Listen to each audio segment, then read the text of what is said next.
All right, ladies, gentlemen, welcome back to another Both Sides episode. Today we have the newly ranked, well, it's actually ranked this position before, but Michael Clarke, REB ranked number 2 in Australia, which just came out last week. So congratulations again. Thank you. Super pumped, super excited to have you here. Now, obviously you're at one of the highest points you can get in Australian real estate in terms of selling. What do you think is the one thing that separated you from all of your competitors to be able to get to this point now? What's the one big thing? Work ethic, maybe. Yeah. I mean, look, not to be a politician about it, but there's never just one thing. If it was one thing, it'd be easy to replicate. Yeah. With the exception of work ethic, maybe consistency. I think that with anything that I've experienced in life, it has never been the one core area of difference or one particular thing. It is a whole range of pretty mundane things, interspersed with some of the more rewarding or fun things that are just repeated on a daily basis again and again and again until, like a snowball, it just starts to happen. Yeah.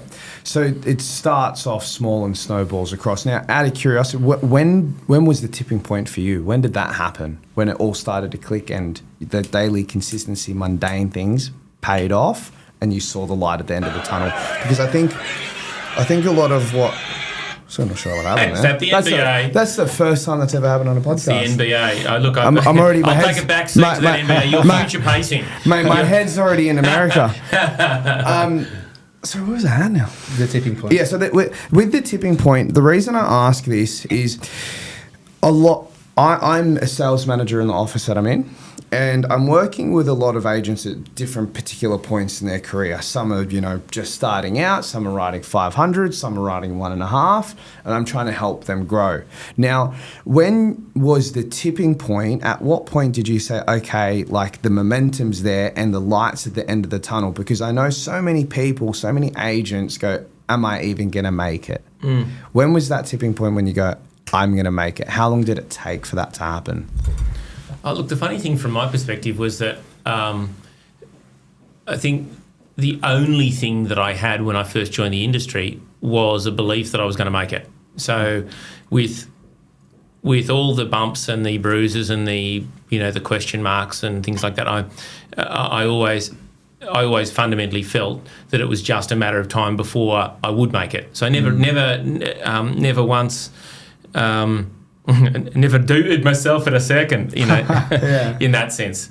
But I just didn't know how much shit I was going to have to wade through before it would happen. One person once said to me that anything that you do today, it will manifest itself within 12 weeks. And I agree with that sentiment to a point. I think the only thing that I would add to that is that anything you do today, the earliest you will see a sign of, or the signs of whatever you're doing, the earliest will be 12 weeks later. I think for me, coming to the industry with a background in sales, I knew how to sell things, but I had not the faintest idea about real estate. I knew that it was going to take a huge amount of learning before I would get to any semblance of earning. And so I came into it with the idea that it would take me a minimum of 2 or 3 years before I would even know what I was saying, and then it would take me 12 to 24 months thereafter before me just knowing what I was saying I would have said enough of the right things to enough people for them to actually start to even want to hear what I had to say. So though I wanted to be an overnight success and I wanted for the first 12 months to be a rip-roaring, journey of, oh my God, where's he come from? It wasn't that at all. The first 18 months was like eating something that I wouldn't be prepared to put on a podcast. In relation to the outer successes. However, that first 18 months to 36 months was some of the most most fun I've ever had in any profession, because I was learning so many things. I remember getting up of a morning and one of my original mentors, Simon Pilcher, from over in the inner west, after pestering him for 6 months to catch up with him, he finally agreed to it. And the deal was that I'd get over there at 6:45, so driving from Manly over to the inner west, and I'd have to be there on a Friday morning at 6:45 with a hot cup of coffee for him. And I was so pumped to do that. Like I found it hard to sleep the night before, that I was so excited to actually be catching up with one of the guys that I felt was the best in the industry. And so the learning during that period of time, and great mate who unfortunately has passed, but Wayne Vaughan and people like that, to be able to catch up with them and workshop ideas with them, and there'd be nowhere that I would drive that I wouldn't be listening to Lee Woodward's Hot Topics. And thinking about that, there'd be no phone call where I wouldn't think to myself afterwards, okay, what did I fuck up? What could I do better? So from a learning's perspective, that first 18 months to 3 years was probably the most exciting thing I've ever done in my life professionally. But from an earnings capacity, it ate shit. 100%. So look, I think, when did it come? It was probably around the year 3 was the first time that I started to see that that things financially, at least, were starting to work out. And what I mean by that is that I could afford to pay my bills. I wasn't eking my way through life, as Jim Carrey would say in Dumb and Dumber. Yeah.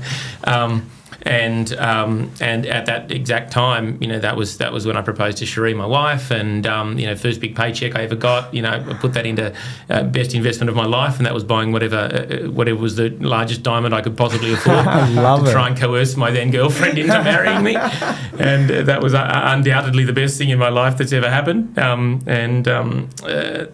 So basically year 3 was the start of that, and year 5 was the time when people in the broader community started to at least not be totally surprised at the Muppet that was standing at the front door as to hearing from him about real estate. Gotcha. Something that really comes to my mind that I'd love to get some perspective from you, Michael, is what's the recipe or the formula you followed with your routines that have helped you become one of the best in the country, that you could share with people that, like myself, who can see you from the outside but haven't got the inside perspective of actually what that takes? What has that journey really been like? Like, what is the routine you've had to follow day in, day out to build you into the man you are today? Because let's face it, look at you, you look super polished, you're as fit as a fiddle. Like I'm 25 and you look fitter than me. You present, like, your hair, like, everything's really well polished. How did you develop that? Where does it come from? Like, could you teach me the ropes? Well, I mean, I guess there's a lot of questions in that one question. Anyone's teachable if they've got the right attitude. And I come from a family full of teachers. I've got 6 teachers in my immediate family. And so if there was one thing that I learned from my own father, it was that that the teaching is only going to work if whoever the student is open-minded enough to actually take on board those lessons. And though Dad had never said that to me overtly, he was best teacher that I've ever had. I was lucky enough to be his student in year 9. I was a particularly average student of his, I'm sure. Did you give him trouble? No, I was a good kid. I did fuck up once and got not again. Couple smacks. No, and I was one of those kids who I would be a very, very good kid, and if I'd even step out of line once, I'd get smacked. So I learned early on in my life being anything other than 180 straight, it just did not work for me. I had a good mate who could get away with anything. Right, I couldn't get away with anything at all, and so I learnt that early on. But to go back to your question, the processes and the routines, that they evolved constantly. So in the first 18 months, it was a lot of learning, but a lot of spinning out of control, because I really didn't know what I was doing, and I didn't know which part of the learning that I was doing. I was like this with the exception of sales skills that I'd been getting from my mother from day dot, I was like an empty vessel. I didn't know what to say or do, and so I was learning so much that at any given time anything could have come out of my mouth because everything was new to me. And then How old were you at this point, if you don't mind? I got into the industry just before my 25th birthday. It's 25th. Okay. Yeah. Cool. Beautiful. And then I guess two fundamental things changed quite quickly. The first is for that first 18 months, because I was literally prepared to give away my commission to an experienced sales agent if they would just bring me in on a listing presentation. I remember the first ever sale that I made was a $160,000 studio apartment in Cremorne. Yeah. And I said to the lady at the time, look, I don't even want the commission, just if you can teach me. I did that. Started off in a team. Back at that stage, McGrath, who I was with, they'd had a huge amount of success taking an already semi-trained agent and really elevating them. But I think I was only the second agent that John McGrath had ever hired without any real estate experience. Oh, wow. I think the first bloke went back to being a bouncer after 6 weeks. So I had this funny experience where I was with this bunch of superstars, as they were. Was this with peers and what have you? Yeah. And basically, at that stage, this is, over 20 years ago now, but at that stage, the top 10 agents in that company were pretty much the top 10 agents in the country. And I was like a kid in a candy shop, because I was like, holy hell, I can learn from all of these awesome humans.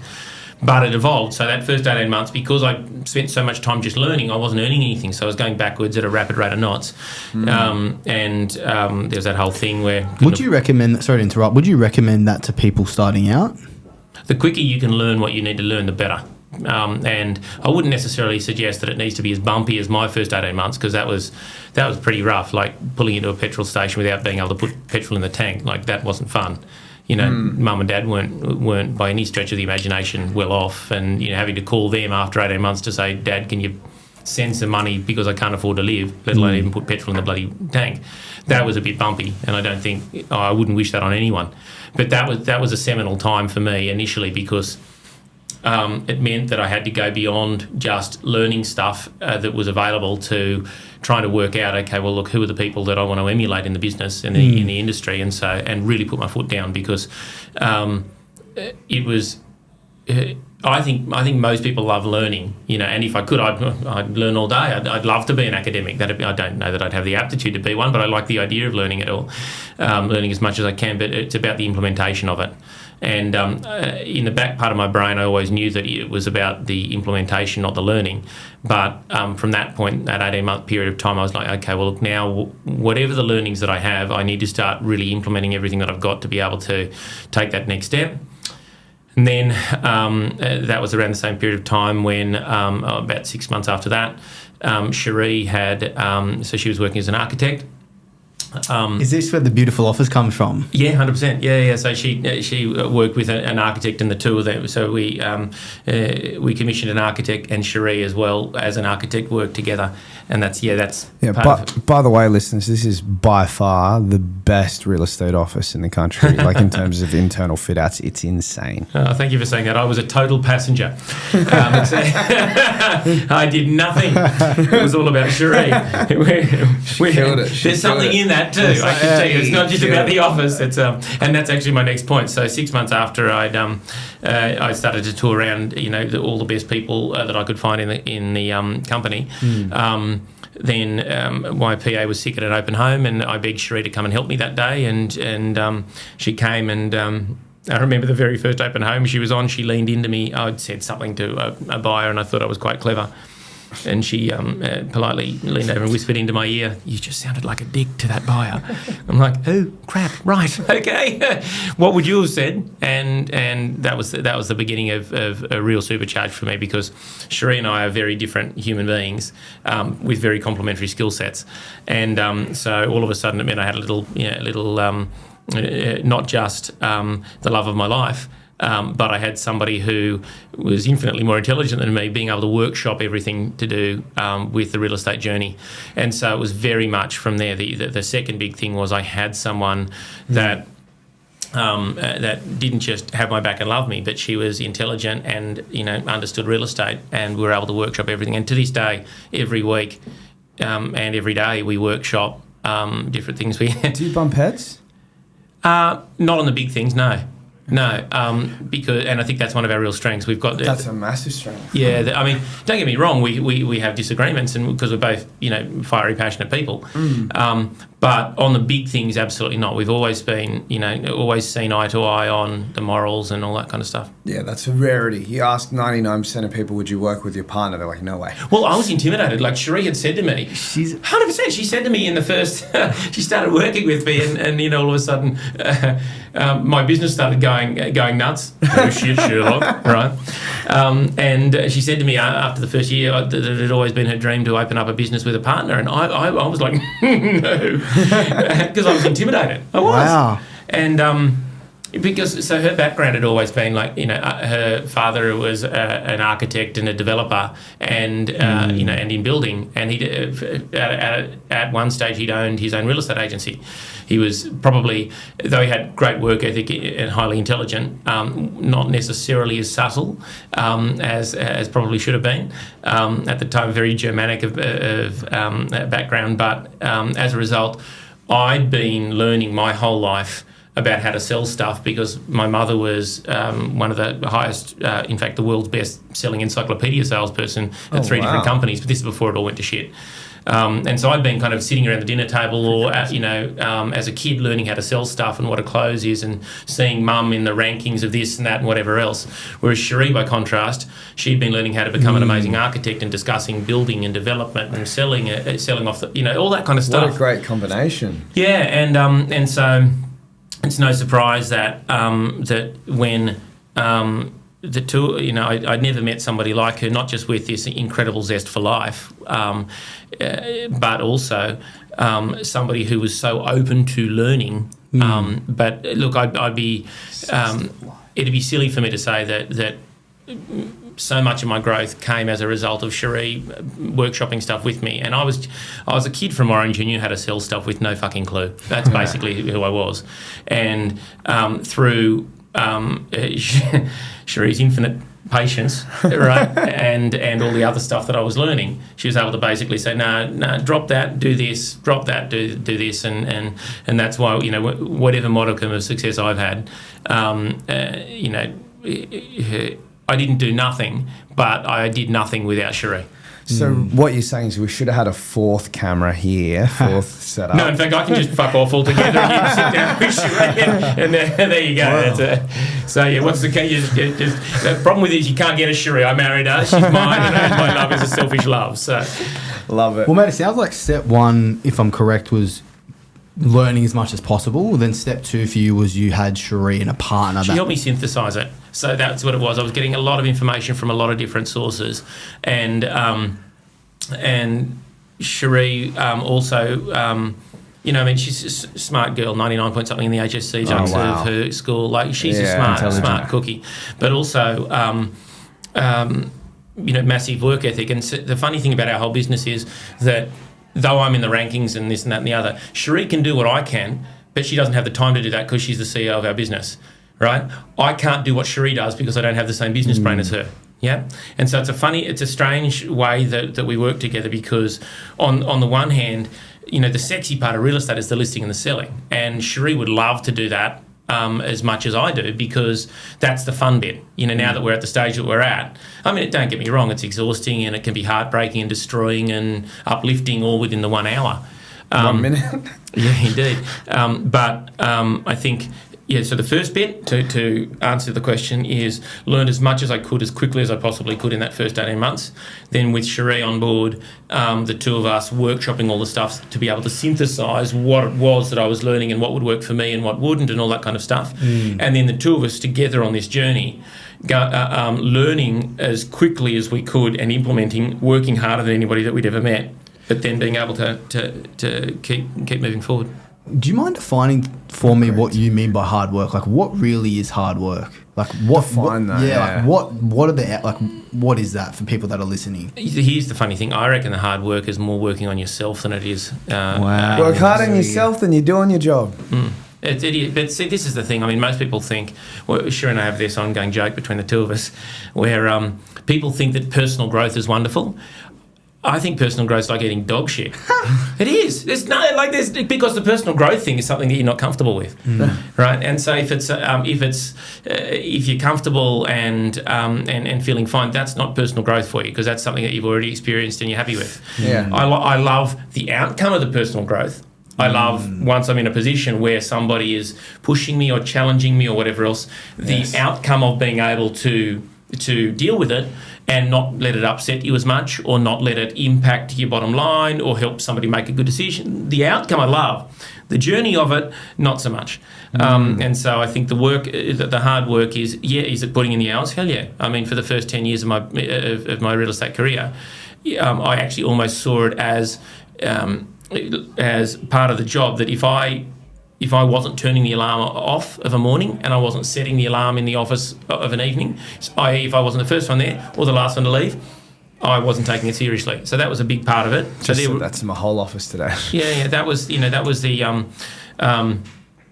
So there was the hours, but 18 months in, part of the reason I couldn't afford to put petrol in the tank, and had that terrible conversation with Cherie where I was up there, she said, how are we going? And I said, we're going backwards, but not fast, right?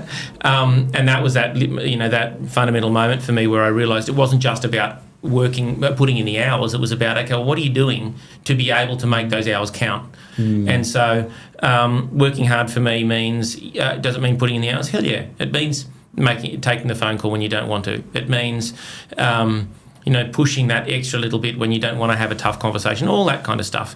But more than anything, it means having the ability, for me, it means having the ability to be able to take something on board that you really don't want to take on board, because it'll be better. And once again, that's where the differences that Cherie and I have in our characters has really worked unbelievably well, because we can push each other in different directions.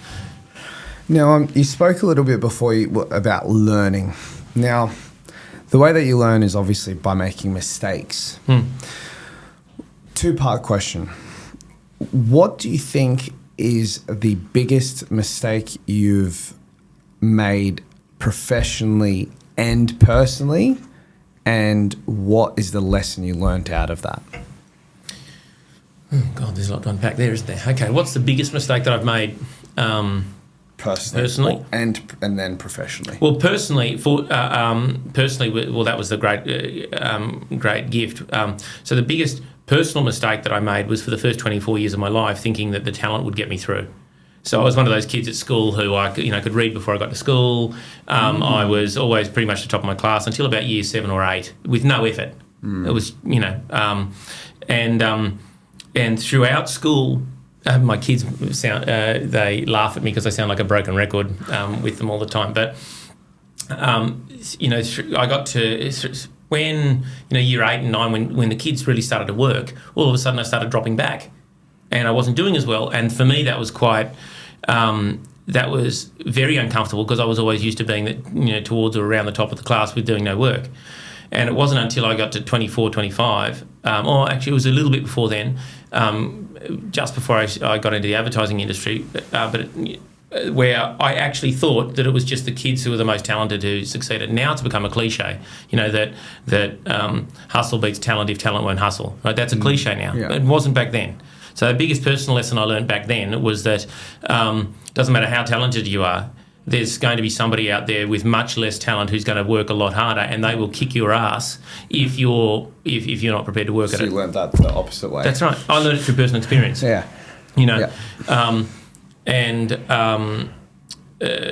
Professionally,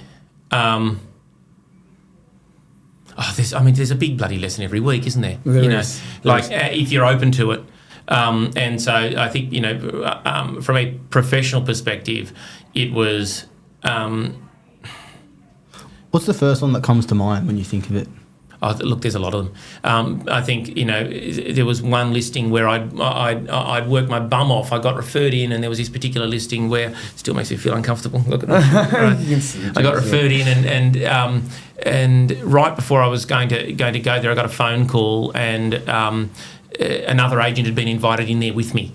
He was going to ask me to do an open agency with him or a conjunction with him or whatever else. And then they wanted me to sit down with him and work it out with the vendor. And I was at that stage I wasn't successful enough to be the bigger person. I was still fairly early on in my career, but I know that I knew that I'd been flogging myself, and I knew this other guy hadn't been, right? And I felt like I would do all the work and he would do none of the work, and that I was insulted. I wasn't good enough to actually have the right to feel insulted, but that's not the way you feel when you're less experienced.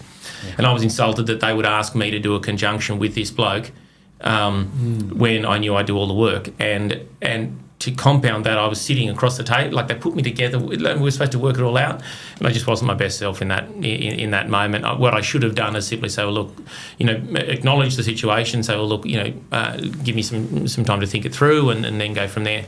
But instead, I told them exactly what I thought would happen, and that was that I would do all the work, and he wouldn't necessarily do the work, and it came across as badly. So, what I learned from that was that.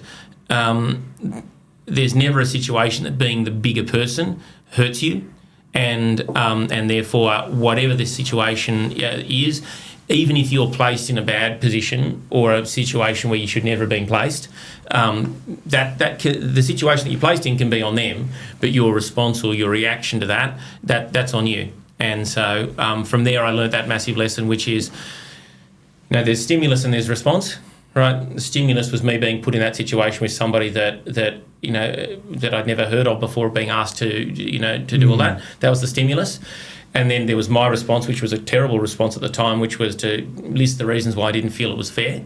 But there was a gap between the stimulus and the response, and it's that gap where you can be the better person. And so that's probably the biggest, one of the biggest lessons that I learned. Yeah, really good. I hope you don't mind me bringing it back to the timeline of things where you'd have all this, you've gone through a process of learning, getting partnered to develop. Yeah. What's step 3 for you? So step 3 for me was implementing in an absolutely machine-like way what I'd learned. So ideal week, being fastidious about that, right? The prospecting, being absolutely maniacal about that, if that's the correct pronunciation. Were you doing 45-minute call blocks, or were you just like straight call? I'd get in there. I didn't have anything else to do, did I? So I'd get in there in the morning, and I'd start my first calling at 8. I'd take a break at 10:30, right, 10 or 15 minutes. Then I'd get back on the phones again and call until 1 o'clock, and then hopefully I'd have some kind of an appointment to go to, right, or market appraisal, and I'd go anywhere. I didn't care if they were selling in 70 years' time. I was just happy to have a chat. Mm. And so then I'd go out and do appointments, between 1 o'clock and 4 o'clock in the afternoon. Then I'd come back in the afternoon and do more calls. So I did that for the first 3 years. I was absolutely machine-like in relation to that. So let's say you have someone coming into your office new. They've just completed 4 or 5 years being an associate at another agency around the corner, for example. And they've come into your business, they're about to start being their own agent. What would you be telling them to do in terms of daily tasks and what have you? Would they just be straight calling, exactly like you? Well, not if they've had 4 or 5 years experience, no. And once again, it depends. So we've had people that have joined us in our agency who've had a lot of experience but no experience in the area. And so we brought them from being an agent who was a reasonable agent in their area but well outside of the beaches to now absolutely dominating the market. He's got a 70% market share or thereabouts.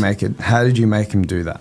He has to do it himself. He has to do it himself, that's right. He has to do it himself. Yeah. But how did you inspire him, or what did you do to tell him? What daily tasks or routines did you help set in place for him to go from here to here? Okay, so the funny thing about real estate is that there are activities that are the same, but there's no 2 human beings that are the same. And so with Cherie and I, what we've always looked to do is work out not just the strengths and weaknesses, like a SWOT analysis of each particular agent, but different agents have particular things, not just that they have as strengths, but particular things that they're really, really, that they love to do.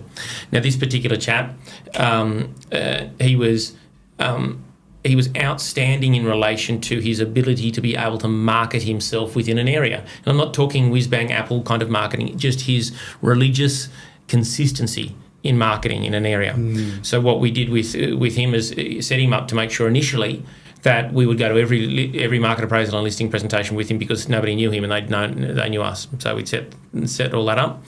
And then every single result, we talked about the fact that you have to be Teflon. So the first listing that he got, it was like the first baby that had ever been born, right? And had to nail it, right? In every capacity, had not just get a good result, but make sure that the buyer servicing was 100%. Make sure that the vendors absolutely loved him. All that type of thing, and then the follow-up, and then the marketing around it. And then 1 became 2, became 4, became 8, became 12, da-da-da-da.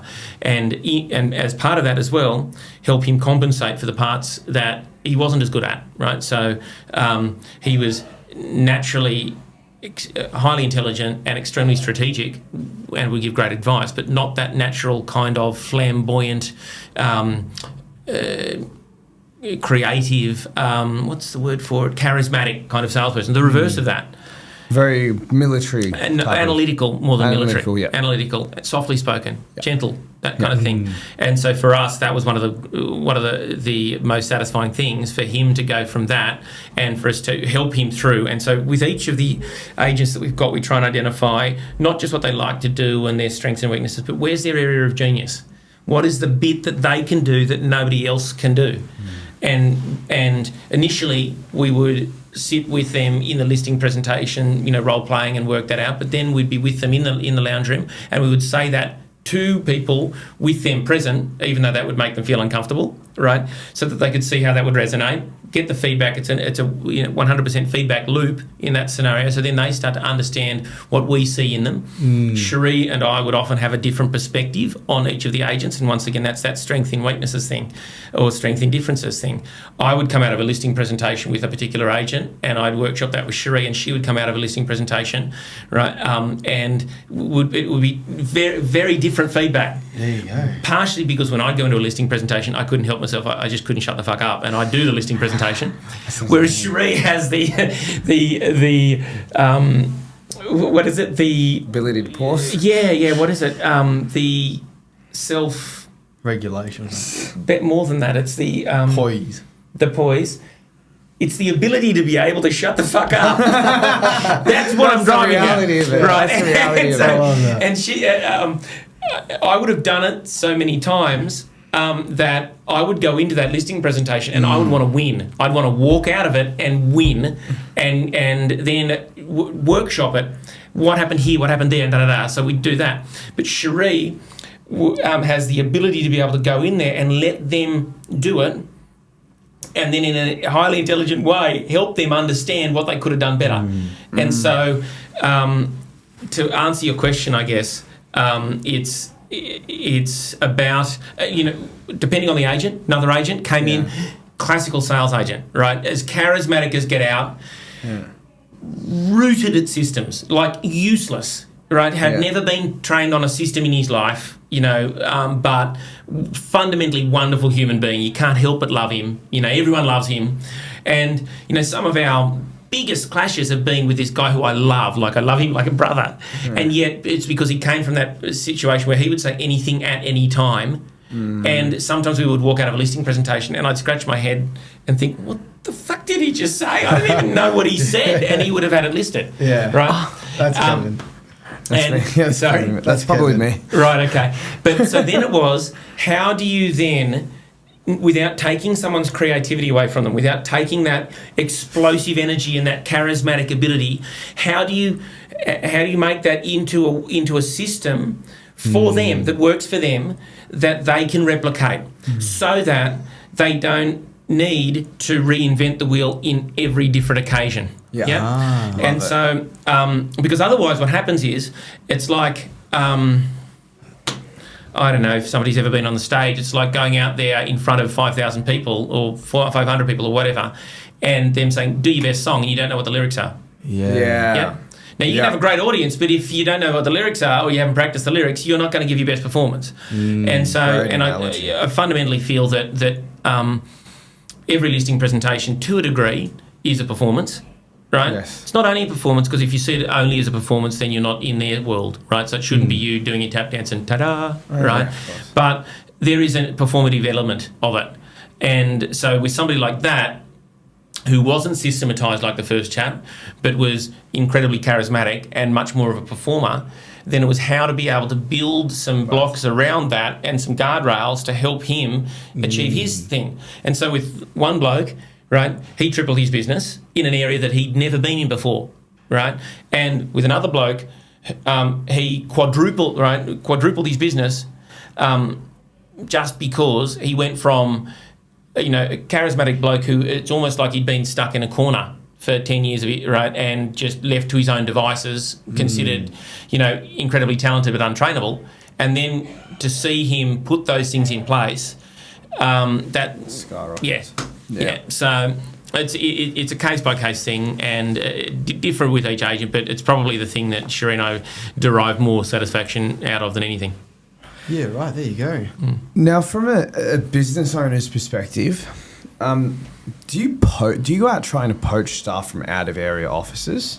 Not yet. Not yet, okay. No. And So when I that- say not yet, I've never done it. Yeah, you never done it. No, they've mercifully, they've always... come to you. Yep. Okay. Oh, hang on, I'm sorry, there was one young bloke once, Yeah. about 11 or 12 years ago, and I'd heard through his parents, friends, and and we gave him a phone call. Cool. So with that one exception, no. Cool. So, question, you never really done it, but... I did it once. Done it once. And he was happy to stay where he was. Cool. Well, let's Until see 6 what years later, he then called me, but that was 6 years later. Let's say you were to. Let's say you wanted to try expand your team and you wanted to go out of area because you don't want to touch any locals. You want to go out of area and try poach them and bring them across. Just like what you did with the guy that's come across to a new area and tripled his business. How would you go about approaching these people, these agents? Great question. Particularly setting it up so that I would feel comfortable saying something like that. The reality from my perspective is we've always genuinely felt to the core of our being that the best way for us to be able to get another salesperson on board is to treat our current salespeople like absolute effing gold. And they are the passionate ones out there in the community. That's and so good. We have not brought on board a solitary sales agent. Our entire thing by proactively going out there and saying, hi, mister, I noticed what you're doing. And I used to love it when I was a young sales agent. Once I started to finally get some traction, People I get phone calling calls you. from, I used to think it was wonderful. I'd be like, oh my God, you know my name? But yeah, we've always felt that if the very best source of recruitment for us would be for a sales agent to join us and then for them to go unbelievably well, and then they would tell people. And then our current sales agents would be, whether they would be at a Christmas party somewhere or, in the community or speaking to another agent or whatever else, and without incentive from us, that That's they the would. recruitment That's tool. yeah. That's a the raving recruitment fan. tool. Yeah. Yeah. So your internal team Yep. are out there as magnets, essentially. Well, look, it's like anything, isn't it? It's like your vendors, right? Yeah, 100%. Like we know that that the very best people and the kind of people that we want are going to be the kind of people who are attracted to being around people who are like us. Yeah. And I've never felt comfortable in being on the phone to any other sales agent saying, hey, let's sit down, let's have a coffee, we have a chat. No, it's not who I am. Yeah, gotcha. Now, when it comes down to... I'm not saying it doesn't happen, and I'm not Yeah. disrespect or judgment to people who do. I understand that there are roles out there like that. For sure. Today, it's just been, look, we take care of our... It's an attraction business. Yeah, That's but what it also is. we never wanted to, we didn't open the business with designs to grow massive at all. Really? 100%. Just happens. It's just happened, and How far does your ambition go with the ceiling for wealth creation? Is it, with that in mind, you weren't looking to build massive? Was there other investment vehicles you're looking to capture, or how do you think? Because you seem like a very intelligent, well thought out, strategic guy. Do you mind sharing? I've just ripped that all off from Cherie. Yeah. But what's been your vision and process to build success? Cherie's very much the visionary. I'm somebody who I love sales. I can at any given time, I'll be reading another book about sales because I can learn. Really? Yeah, Elliot. You're just a fount of knowledge with sales. You love it. I love it. Best clothes. Love it. Just fucking dog with I a love bone. it. Just dog with a bone. This morning, on the way back from the farm, I was get up and I'm reading about the Challenger sale. That's what I do. I love it. So when you listen to books, audiobooks, books, it's only just sales. No, I listen to country music a lot, much to the disgust of several family members. There's times it's times to switch off as well. But 4 out of every 5 books that I would read would be based around sales because I'm interested in it. I love Amazing. it.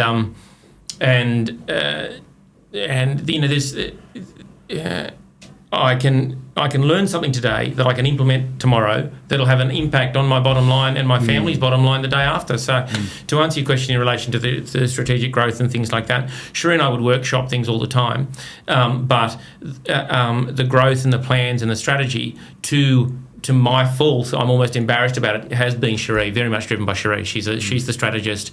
However, as far as the general growth is concerned, that has been around the fact that Cherie had recognised years ago, 7-8 years ago, that we would be more profitable if it was just Cherie and I in our original 48 square metre office, just listing and selling with a couple of CSMs, and we would be growing a bigger business. So that's not the reason why we did it.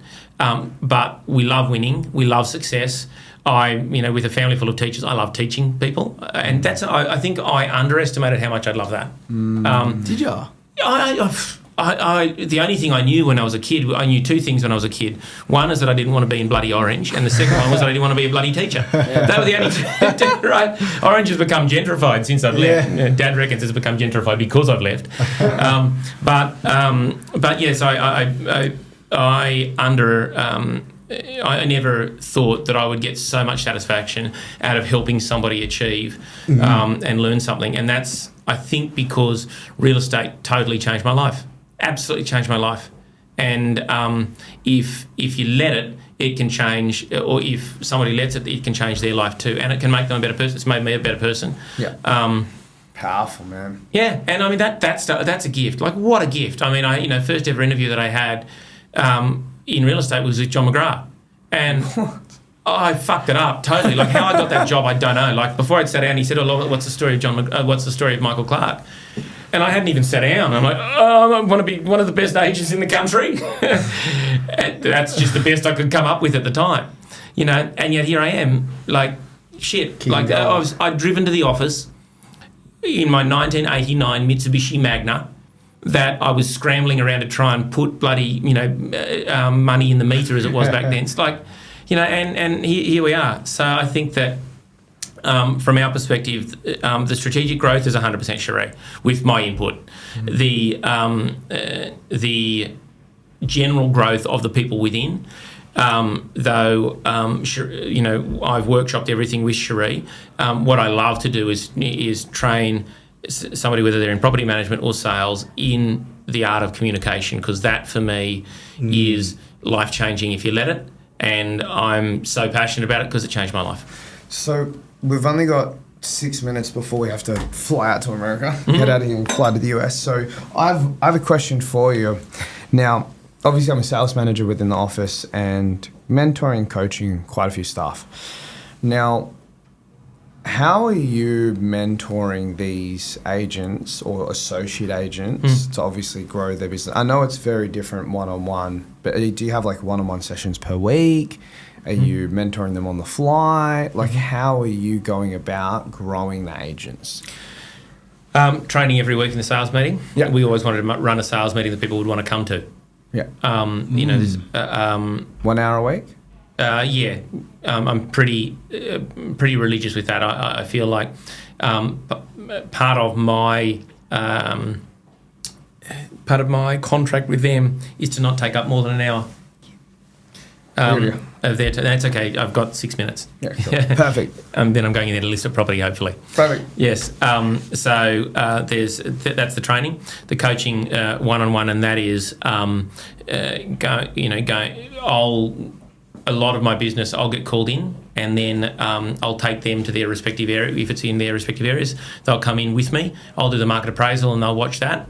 and then we'll workshop it straight afterwards. So on the way to the car, we've got this thing where I always say, walk with me, right? And we'll debrief on the way to the car in relation to what they learned in there, what they saw, and then take them back to the listing presentation. Then I'll do that, and we do that again and again and again and again. So that's the coaching part, and then there's the one-on-one thing, where we sit down, kind of more formal situation. And whether that's once a month or once every 2 months, it depends on where they are within their business. And we talk about not just what they're learning, but the innovation. Who are they up against? Who are they losing to?